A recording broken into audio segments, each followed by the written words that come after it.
하나님의 말씀 봅니다.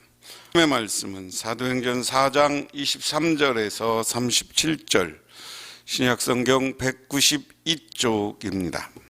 사도들이 노임에 그 동료에게 가서 제사장들과 장로들의 말을 다 알리니 그들이 듣고 한 마음으로 하나님께 소리 높여 이르되, 대주제여, 천지와 바다와 그 가운데 만물을 지은 이시요, 또 주의 종 우리 조상 다윗의 입을 통하여 성령으로 말씀하시기를, 어찌하여 열방이 분노하며 족속들이 허사를 경영하였는고, 세상의 군왕들이 나서며 관리들이 함께 모여 주와 그의 그리스도를 대적하도다 하신 이로소이다.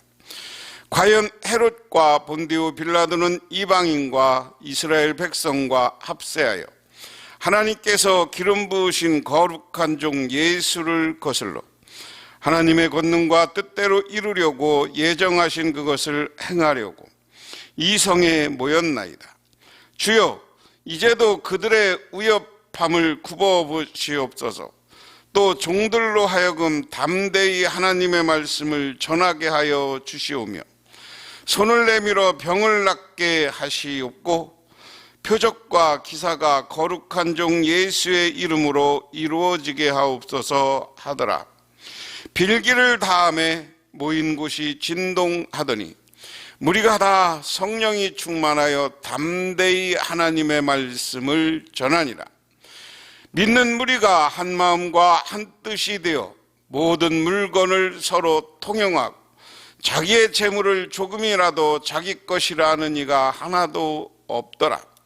사도들이 큰 권능으로 주 예수의 부활을 증언하니 무리가 큰 은혜를 받아 그 중에 가난한 사람이 없으니 이는 밭과 집이 있는 자는 팔아 그 판 것의 값을 가져다가 사도들의 발 앞에 두매 그들이 각 사람의 필요를 따라 나누어 줌이라. 구브로에서 난 네이족 사람이 있으니 이름은 요셉이라.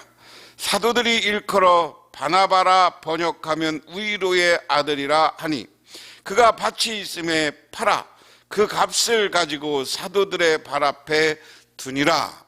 아멘. 사도들이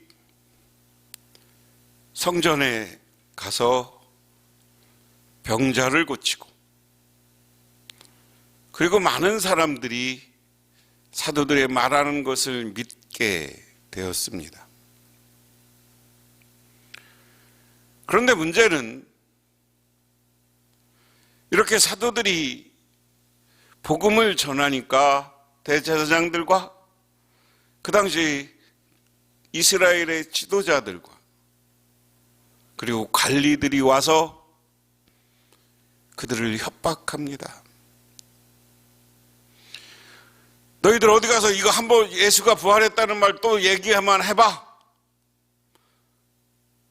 우리나라식으로 알아서 해. 그러니까 뭐 이런 뜻이죠. 잘못 걸리면 죽어. 뭐 이런 것이죠. 지도자들이, 힘 있는 사람들이 협박하고 너희들 또 예수를 전하면 알아서 해. 이렇게 했을 때 예수님의 제자들은 성령의 감동을 받고 성령 충만하니까 하나님 말씀을 듣는 게 맞냐, 내 말을 듣는 게 맞냐. 그러고서 그 말을 따르지 않고 하나님 말씀을 따르겠다고 분명히 선언하고 돌아옵니다.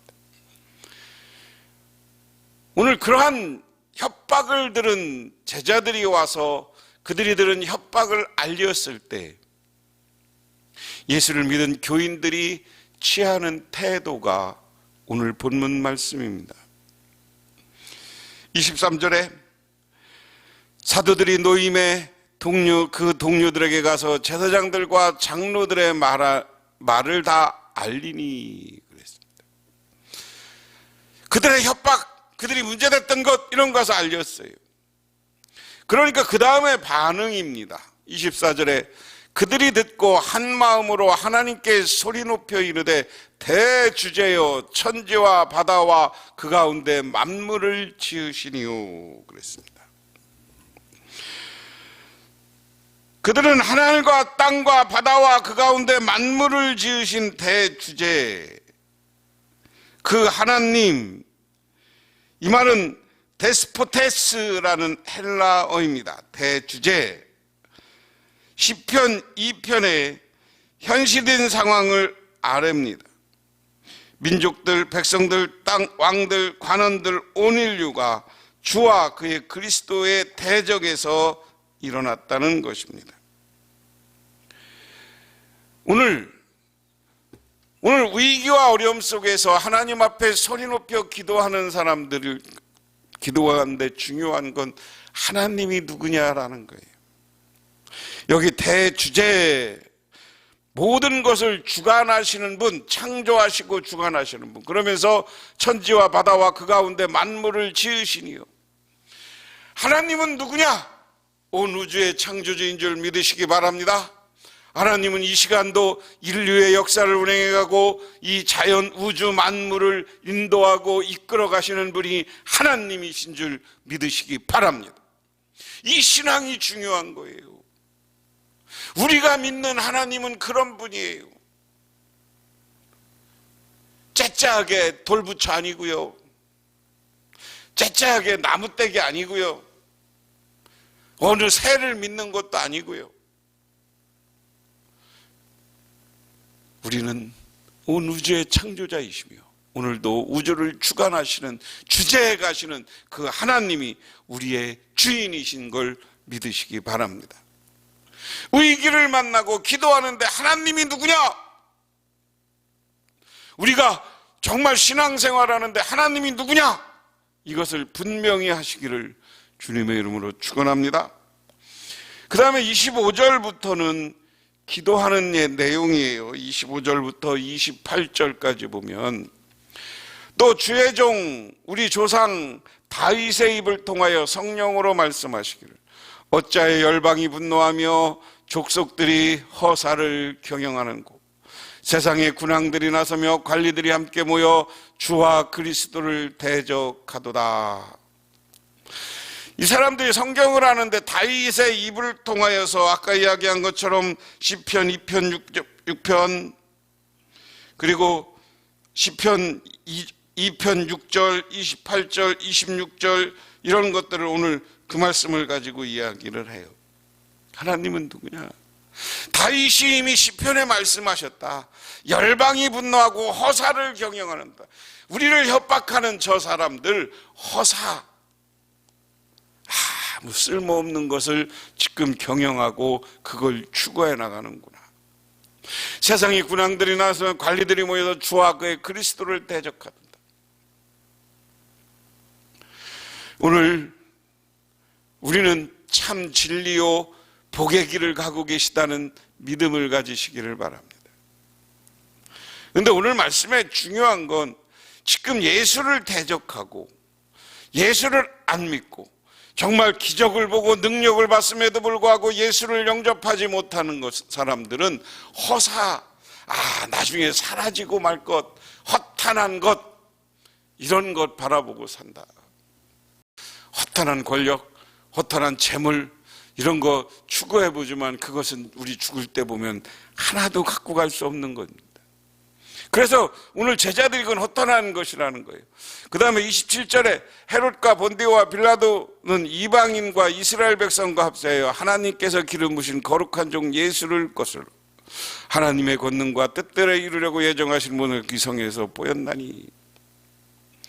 저 헤롯이나 본디오 빌라돈이나 이스라엘 백성들 예수를 죽이고 오늘 자기들을 협박하는 사람들, 예수를 거스른 사람들, 그 사람들이 예수를 죽인 건 맞지만 하나님의 큰 예정론적 입장에서 볼 때, 선택론적 입장에서 볼 때 그들은 때가 되면 다 심판받는 자리에 서게 될 것이다 하는 얘기입니다. 그러면서 하나님의 권능과 뜻들을 이루려고 예정하신 그것에 이성에서 모였나이다. 저 사람들도 하나님이 우리 핍박하는 거, 이것을 통해서 예수가 얼마나 훌륭한 분을 하나님이 보여줄 거야. 그런데 핍박하는 것도 어떻게 보면 하나님의 뜻이야. 저들이 그것을 하나님이 하려고 우리들 지금 협박하고 있어. 그렇게 긍정으로 받아들이는 거예요. 그렇지만 저들은 허탄한 것이다. 그러면서 29절은 이제 사도들의 진정한 기도입니다. 주여 이제도 그들의 위협을 굽어보시옵소서. 또 종들로 하여금 담대히 하나님의 말씀을 전하게 하여 주시오며 손을 내밀어 병을 낫게 하시옵고 표적과 기사가 거룩한 종 예수의 이름으로 이루어지게 하옵소서 하더라. 사도들과 그의 동료들이 거대한 장면 속에서도 그들을 위협하는 속에서도 그들은 하나님 앞에 기도합니다.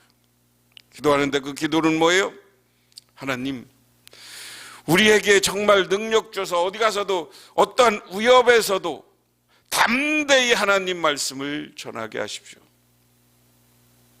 굴복하지 않게 하십시오. 또 우리가 손을 내밀 때 병을 낫게 해 주십시오. 거기에 기적과 능력을 나타나게 하시옵소서. 저는 이 기도가 저와 우리 복명교회 교인들이 함께하는 기도가 되어지기를 바랍니다. 우리들이 담대히 예수를 전하게 해 주십시오. 우리들이 담대히 복음을 전하게 해 주십시오. 그래서 담대히 복음을 전할 때 또한 우리가 가서 병든 자에게 손을 내밀 때 병자가 일어나는 기적, 놀라운 능력과 기적이 우리 교회에 나타나서 우리 교회가 부흥할 수 있도록 하여 주시옵소서 하는 게 제 바람입니다. 오늘 제자들은 그렇게 기도를 합니다. 그런데 이렇게 기도를 하니까 31절에 빌기를 다음에 모인 곳이 진동하더니 다 성령이 충만하여 담대히 하나님의 말씀을 전하더라. 그 모인 곳이 진동했다. 이것은 하나님이 나타나실 때 땅의 반응의 현상 중에 하나입니다. 하나님이 직접 임재하심으로 응답하신 겁니다.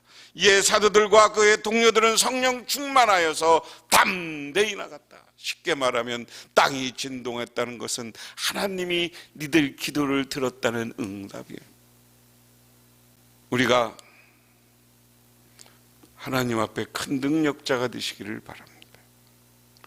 이 사람들은 하나님의 성령을 받고 다시 하나님의 응답을 받으니까 오늘 32절부터 보면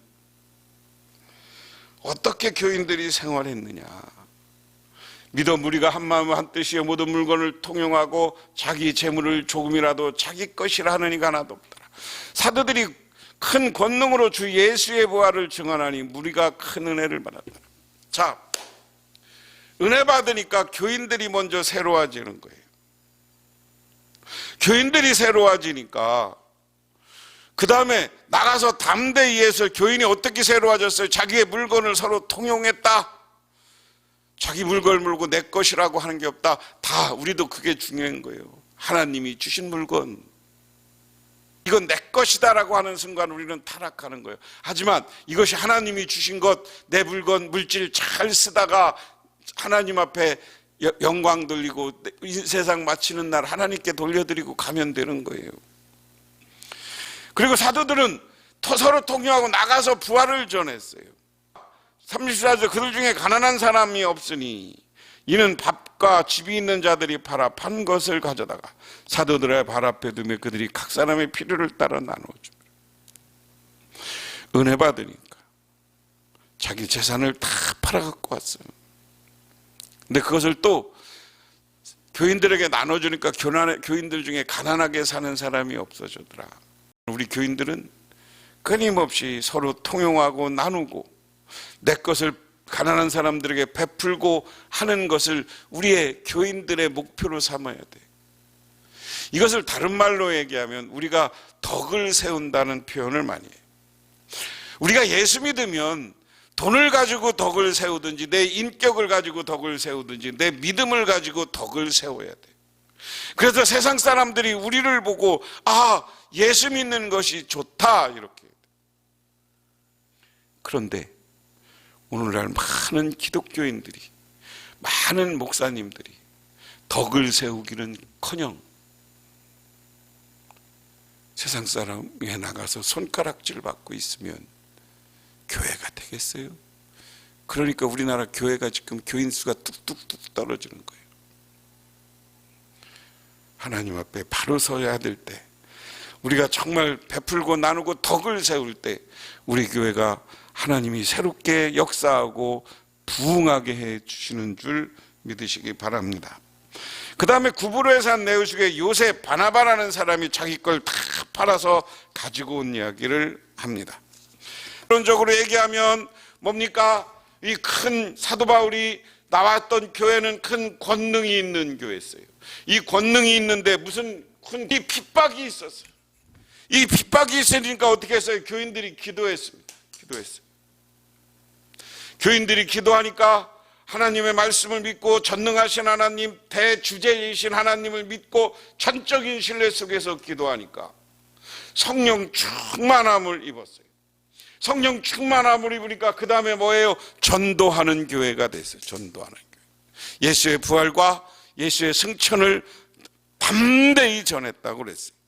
그래서 이렇게 전하는 것도 모자라서 물질을 서로 통용해서 가난한 사람이 없을 정도로, 그리고 내 전 밭을 팔아다가 재산을 팔아다가 사도들 앞에 두면 사도들이 그걸 나누어 주었다. 교회가 전도만 갖고 되는 게 아니라 부흥하려면 물질을 통용하는 것, 이것은 덕을 세우는 것이다. 이건 전도한다는 건 말씀의 덕이고, 이것은 물질, 내가 갖고 있는 것을 가지고 베풀고 나눔으로 덕을 세워서 그 덕을 세운 것을 보고 많은 사람들이 예수 믿는 사람을 존경해야 돼요. 전도하는 교회, 성령 충만, 기도하는 교회, 전도하는 교회, 물질을 서로 통용해서 덕을 세우면 어디 가서나 교인들이 존경받아야 돼요. 우리 북명교인들이 존경받고, 여러분의 자녀들이 존경받고, 우리 목사가 존경받고, 우리 사회 속에서 야, 기독교인은 뭐가 달라, 이런 소리를 들어야 돼. 그런데 오늘날 많은 기독교인들이 야, 예수 믿는 사람이 왜 저래, 예수 믿는 사람이 왜 이렇게 욕심이 많아, 이 소리 듣고 있어요. 그러니까 교회가 주춤하는 거예요. 사람들이 교회 올 생각을 안 해요. 그래서 우리 교인들이 존경받으면 나도 가야지. 교제에 중국에서 우리나라에 시집 온 사람이 전도자가 된 이야기에 대한 이야기가 있어요. 이 사람은 중국에서 살다가 가난하니까 한 입이라도 덜었으면 해서 자기는 그렇게 크다가 자기보다 12살 먹은 한국 남자를 만나서 한국에 결혼해 돌아왔어요. 근데 12살 먹은 남자가 참 가정적이고 좋았어요. 아내한테도 중국 여자지만 잘해주고. 그런데 한 7, 8년 사업을 잘하고 가정이 좋았다가 어느 날 남편이 사무실에서 사업하던 게 좀 잘못돼갖고 좀 살림에 어려움이 있었어요. 근데 어려움이 있었는데 어느 날 전도하는 사람들이, 자기가 지금 다니던 교회 전사님 그리고 교인 권사님들이 와서 자기를 위로해 주면서 교회에 같이 가자고 그랬어요. 교회 같이 가자 그래서 보니까, 교회 가서 보니까 성가대를 하고 그날 예배 드리는데 참 자기는 마음이 좀 이상해졌다고 표현했는데 성령의 감동이 있는 거야. 그 자기도 모르게 눈물을 흘렸다는 거죠. 그리고 열심히 전사님, 자기 구역장님 통해서 예수 믿다 보니까 어느 날 나도 전도해야지, 이런 마음이 생기더래요. 그래서 밖에 나가서 나는 한국말을 잘 모릅니다. 그런데 예수 믿으니까 좋아요. 예수 믿으니까 좋아요. 교회 다니니까 좋아요. 이렇게 전도했다. 그런데 이 말을 듣고 자기가 정말 웃으면서 예수를 전하는 것을 보고 자기 말을 듣고 교회 오는 사람들이 많아졌다. 그래서 자기도 중국 사람이지만 전도하는 사람이 됐다. 예수 믿고. 이야기 중에 웃으면서 기쁨으로 전도하니까 외국인이 신기하기도 했지만 그 사람이 웃는 모습을 보고 왔더라. 아까 이야기한 것처럼 존경하고, 정말 저 사람 보면 교회 다니고 싶어하는 마음이 생길 때 성령의 감동이 상대방에게 오는 거예요. 여러분, 그러한 감동 어린 전도, 감동 어린 교회를 만들어 가시기를 주님의 이름으로 축원합니다. 교회가 권능 있고 능력 있는 교회가 되려면 우리가 합심해서 기도해야 됩니다. 담대하게 전도해야 됩니다. 내 것을 가지고 베풀고 나누는 사람들이 될 때 그 교회가 권능 있는 교회가 되고, 큰 권능 있는 교회가 세상을 향해서 나갈 때 교회가 부흥하고 성장하게 되는 줄 믿으시기 바랍니다. 우리도 그러한 꿈과 소망을 간직하는 이 시간 되기를 주님의 이름으로 축원합니다. 기도하겠습니다. 하나님 고맙습니다. 이 시간 아버지 하나님의 은혜와 은총을 기억하며 저희들 주님의 제단에 나와 기도하고 간구합니다. 하나님 이 시간 우리를 도와주시고, 하나님 이 시간 우리를 축복하시고, 하나님 이 시간 하늘의 은혜를 내리어 주시옵소서. 우리 북명교회가 권능과 능력이 가득한 교회가 되시고, 우리 교인들이 성령 충만함을 받아서 담대하게 세상에 나가 예수를 전하고, 우리가 서로 나누고 베풀고 사랑하며 살 때 우리가 존경받고 존경받는 교인들이 되게 하옵소서. 그래서 우리 북명교회가 새롭게 부흥할 수 있도록 도와주시옵소서. 예수님 이름 받들어 기도드리옵나이다. 아멘.